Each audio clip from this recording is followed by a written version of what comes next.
साथियों नमस्कार। Bhatnagar talk show में एक बार फिर आपका स्वागत है, फिर आपका हार्दिक अभिनंदन है। पिछले वीडियो में हमने भारत में उद्योगों का अर्थ, विभिन्न औद्योगिक नीतियां एवं भारत में उद्योगों के विकास के लिए उपलब्ध परिस्थितियां और उद्योगों के प्रकारों पर विस्तार पूर्वक बात की। भारत में उद्योगों को अनेक आधारों पर बांटा गया है। नंबर 1 स्वामित्व के आधार पर, नंबर 2 उपयोगिता के आधार पर, नंबर 3 आकार के आधार पर, नंबर 4 तैयार माल की प्रकृति के आधार पर, नंबर 5 कच्चे माल की प्रकृति के आधार पर। पिछले वीडियो में हमने स्वामित्व के आधार पर और उपयोगिता के आधार पर उद्योगों के वर्गीकरण को समझा। इस वीडियो में हम आकार के आधार पर, तैयार माल की प्रकृति के आधार पर और कच्चे माल की प्रकृति के आधार पर उद्योगों के वर्गीकरण को समझेंगे।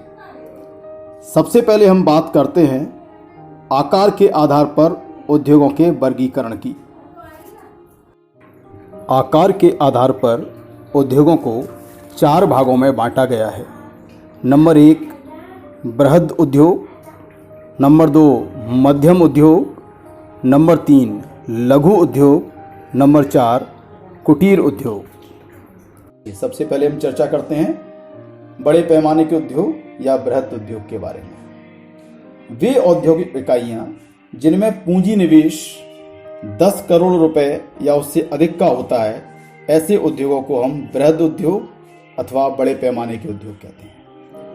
एक उदाहरण देख लेते हैं, जैसे टाटा आयरन एवं स्टील कंपनी बड़े पैमाने के उद्योग का उदाहरण है। ये जो बड़े पैमाने के उद्योग होते हैं, इसमें भारी मात्रा में पूंजी का निवेश होता है, बहुत सारे कर्मचारी इसमें मिलकर काम करते हैं और बड़ी बड़ी मशीनों के माध्यम से बृहद उद्योग या बड़े पैमाने के उद्योगों में काम होता है।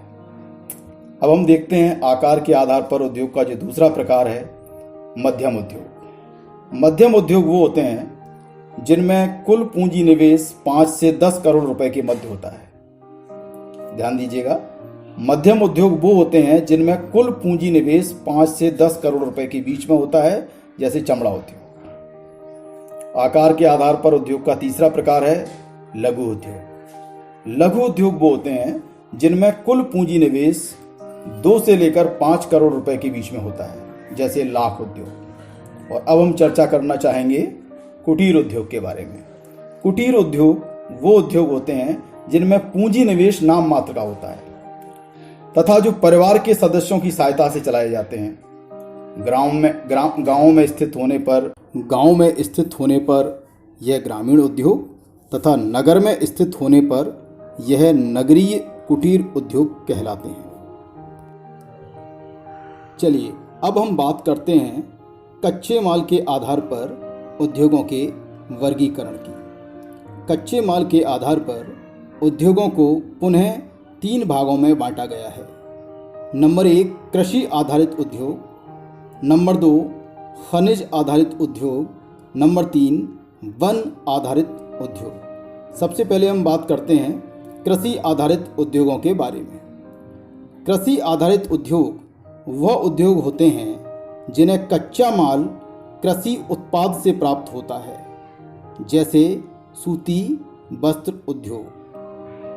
नंबर 2 खनिज आधारित उद्योग। खनिज आधारित उद्योग वह उद्योग होते हैं जिन्हें कच्चा माल खनिजों से प्राप्त होता है, जैसे लोहा एवं इस्पात उद्योग। नंबर 3 वन आधारित उद्योग। वन आधारित उद्योग वह उद्योग होते हैं जिन्हें कच्चा माल वनों से प्राप्त होता है, जैसे कागज उद्योग। चलिए अब हम बात करना चाहेंगे तैयार माल की प्रकृति के आधार पर उद्योग कितने प्रकार के होते हैं। तैयार माल की प्रकृति के आधार पर उद्योग 2 प्रकार के होते हैं। नंबर 1 भारी उद्योग और नंबर 2 हल्के उद्योग। सबसे पहले हम बात करते हैं भारी उद्योग के बारे में। भारी उद्योग वो उद्योग होते हैं जिनमें भारी वस्तुओं और मशीनों आदि का निर्माण किया जाता है। जैसे ट्रैक्टर बनाने का कारखाना, ये भारी उद्योग कहलाता है। नंबर 2, हल्के उद्योग। वे उद्योग जिनमें दैनिक उपयोग की छोटी छोटी वस्तुओं का निर्माण किया जाता है, उन्हें हम हल्के उद्योग कहते हैं, जैसे खिलौना उद्योग। तो इस वीडियो में हमने आकार के आधार पर, तैयार माल की प्रकृति के आधार पर और कच्चे माल की प्रकृति के आधार पर उद्योगों के वर्गीकरण को देखा और समझा। आज के लिए बस इतना ही। आपको ये वीडियो कैसा लगा? अच्छा लगा हो तो इस वीडियो को लाइक करें, शेयर करें और हमारे इस चैनल को सब्सक्राइब करना ना भूलें। धन्यवाद।